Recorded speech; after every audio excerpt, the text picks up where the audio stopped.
Ishan Public School, Rahua Mustafabad, Azamgarh, affiliated to CBSE New Delhi.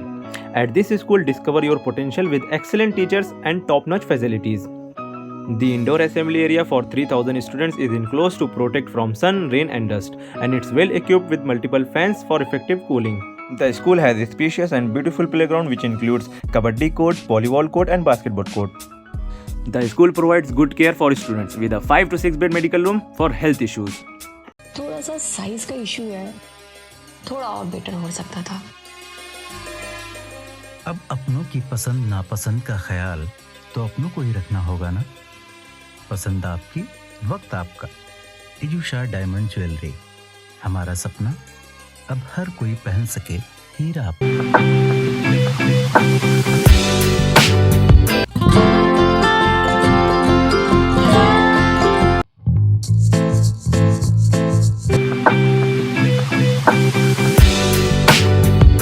Azamgarh के महाराजगंज थाना क्षेत्र के नरोत्तमपुर ग्राम निवासी 20 वर्षीय युवक प्रभात मिश्रा का मंगलवार की सुबह 100 घर से कुछ दूर खंडहर में मिला था। नाराज लोगों ने चक्का जाम किया था। इस घटना की हत्या का शुक्रवार को पुलिस ने अनावरण कर दिया। प्रकाश में आया अभियुक्त गिरफ्तार कर घटना में प्रयुक्त आला कत्ल ईंट भी बरामद किया है। शुक्रवार को पुलिस अधीक्षक हेमराज मीणा ने पुलिस लाइन सभागार में घटना की खुलासा करते हुए बताया कि वादी मुकदमा सतीश चंद्र मिश्रा की तहरीर पर थाना महाराजगंज पर मुकदमा अपराध संख्या 318/24 धारा 103(1) BNS बनाम कृष्णमणि मिश्रा व कृष्णचंद्र मिश्रा समस्त पुत्र जमुना प्रसाद मिश्रा समस्त निवासी नरोत्तमपुर थाना महाराजगंज के विरुद्ध मुकदमा पंजीकृत कर विवेचना प्रभारी निरीक्षक महाराजगंज राजीव कुमार मिश्रा द्वारा संपादित किया जा रहा है।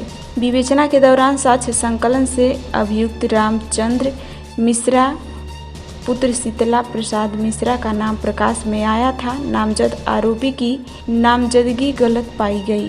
पुलिस को सूचना मिली कि नरोत्तमपुर में हुई घटना की संबंधित अभियुक्त अपने घर के पास खड़ंजे पर खड़ा है।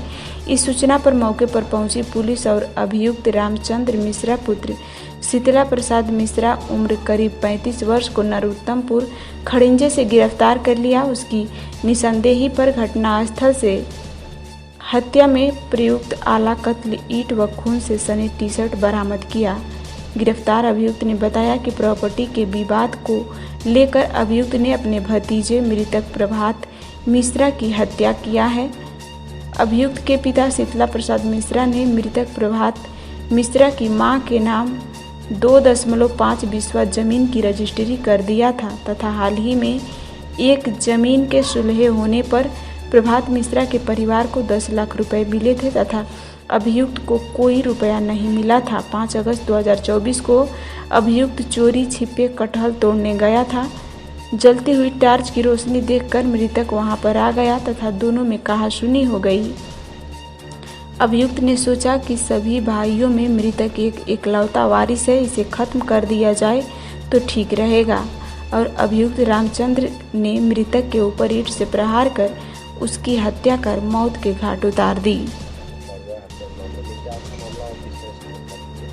देखिए, थाना महाराजगंज में 5 तारीख को एक सूचना मिली थी कि शाम में जो लड़का है 20 वर्ष के आसपास उसकी उम्र है, वो अपने दादा के घर से अपने घर पे निकला था और उसके बाद में फिर रास्ते में गायब हो गया। इसकी तत्काल जो थाना प्रभारी के द्वारा घटनास्थल का निरीक्षण किया गया और इसमें गुमशुदगी दर्ज की गई। अगले दिन जो प्रशांत मिश्रा हैं उनकी जो डेड बॉडी है उनके एक पुराने घर के जो वहीं घर के पास में ही है, उसके अहाते में बाउंड्री वॉल के अंदर पर मिली और उसके बाद में इसमें 2 लोगों के खिलाफ में 22वां में जो तहरीर प्राप्त हुई थी। एक कृष्ण चंद्र मिश्रा हैं और दूसरे हैं कृष्णमणि मिश्रा जो कि जमुना प्रसाद के ही पुत्र हैं और ये वहीं उसी गांव के ही रहने वाले हैं और इनके दूर के रिश्तेदार हैं।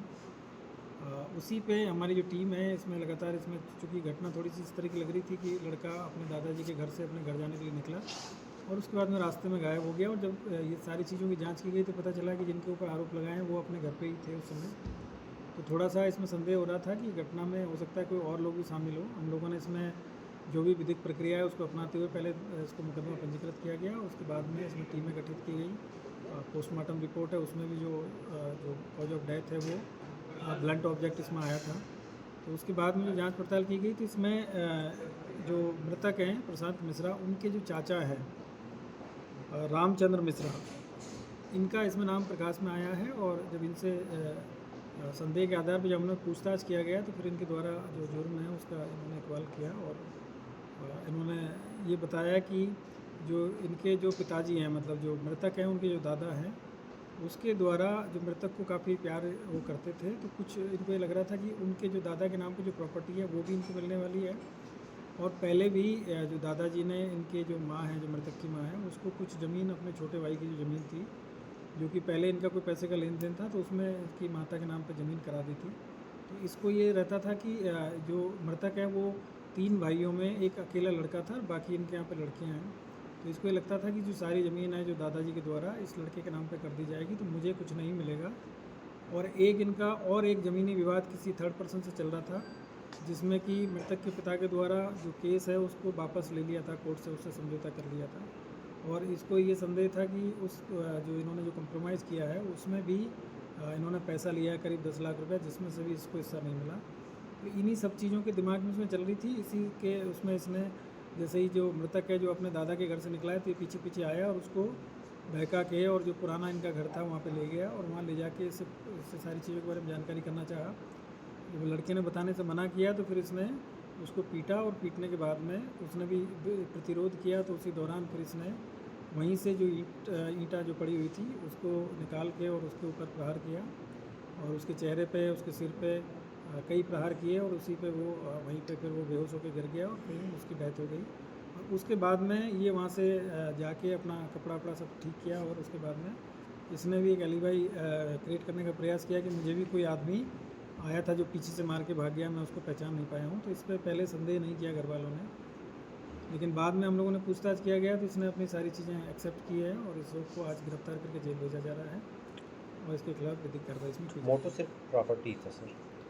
प्रॉपर्टी और एक ज्वेलरी जो होती है परिवार में, क्योंकि इनके 2 लड़कियां हैं और जो भाई है उनके लड़का था, तो ये एक भी ज्वेलरी थी। ठीक है।